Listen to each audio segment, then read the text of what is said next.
How to download FIFA 23 on Android. Hi everyone, this is Kate and welcome back to another video, and on today's video we will see how we can download the FIFA 23 in mobile. So without any further delay, let's get started.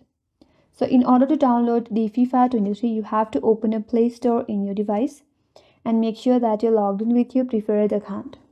Once you're here, tap on the search icon from the bottom right corner. Now, using the search bar, search for FIFA 23.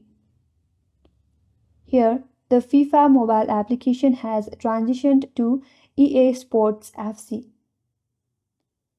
So that application is loaded at the top of the interface. All you have to do is tap on it. If you want to find out about this game, if you want to view all the description, you can scroll down and learn from there. So once you're done and ready to install, simply tap on install. Now, depending upon your internet connection, it might take some time to install this application. Once the download is complete, you can open up the application and play games. So in this way, you can download FIFA 23 in your mobile device. And that's all for today's video. Hope this video was helpful, and if you're new to our channel, consider subscribing. Thanks for watching and stay tuned for more tutorials.